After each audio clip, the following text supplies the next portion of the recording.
ओम शांति। आज का विषय है आज भी कुंभकर्ण जिंदा है। कैसे? हम देखते हैं कि आज भी कुंभकर्ण जिंदा है। हर एक मनुष्य पर आलस्य, निद्रा और ईश्वर की विमुखता का कुछ न कुछ प्रभाव है। मानो कुंभकर्ण का उनके मन में प्रवेश है। आज ब्रह्मा कुमारियाँ और ब्रह्मा कुमार मनुष्य को जब यह संदेश देते हैं कि जागो जागो, अब परमपिता परमात्मा अवतरित होकर सुख शांति का वरदान दे रहे हैं, तो वे जागते नहीं हैं। उनके कान में यह आवाज़ पड़ने पर भी उन पर कुछ प्रभाव नहीं पड़ता है। वे प्रजापिता ब्रह्मा द्वारा भगवान से इंद्रप्रस्थ का वरदान लेने की चेष्टा नहीं करते, बल्कि सोए रहते हैं, मानो उन्होंने निंद्रा पद का अभिशाप पाया है। वे मधुर और कल्याणकारी तथा ईश्वर प्रेम के वचन भी नहीं बोलते, अर्थात उन्होंने सुग्रीव को भी बंदी बना रखा है।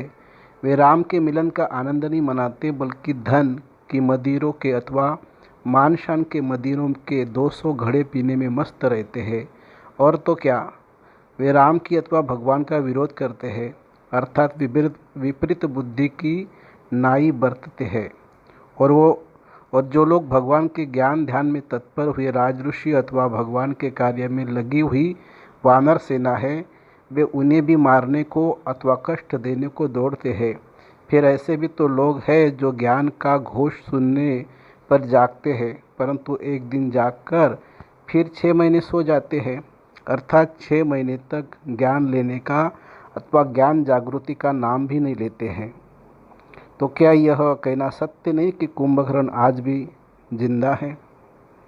आज ब्रह्मा कुमारियाँ और ब्रह्मा कुमार परमपिता परमात्मा शिव के अवतरण का स्पष्ट संदेश देने के अतिरिक्त ज्ञान आने वाली प्रकृति आपदाओं की, गुह्य युद्धों की तथा विश्व युद्ध का भी सूची देती है।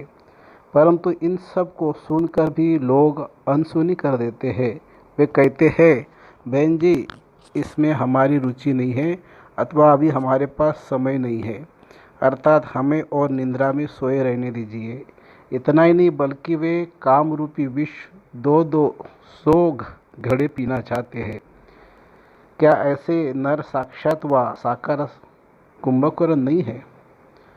वह हर समय दूर नहीं है, वह समय दूर नहीं है कि जब ऐसे नर भी विनाश के धमाके सुनकर जगेंगे अवश्य, परंतु उस समय देर हो चुकी होंगी और उनके मुख से ये शब्द निकलेंगे कि ज्ञान सूर्य परमात्मा प्रकट भी हुए, परंतु हम उतनी देर तक निंद्रा में सोए रहे। हमने उनसे इंद्रप्रस्थ का वरदान नहीं पाया। हाय, हमें जगाया गया, परंतु हम समय पर जागे नहीं।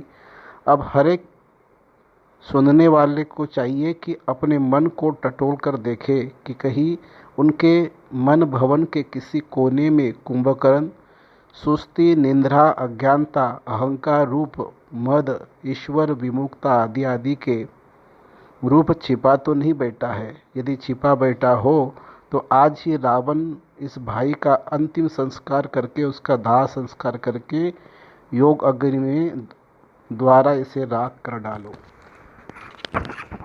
तभी ये कुंभकर्ण समाप्त हो जाएगा। ओम शांति।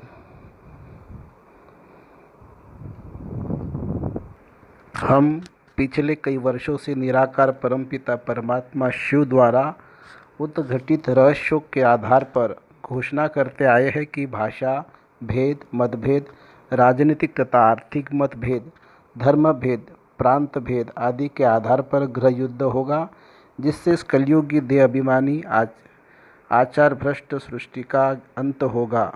इधर दूसरी ओर सतयुगी आचार श्रेष्ठ भारत का निर्माण होगा।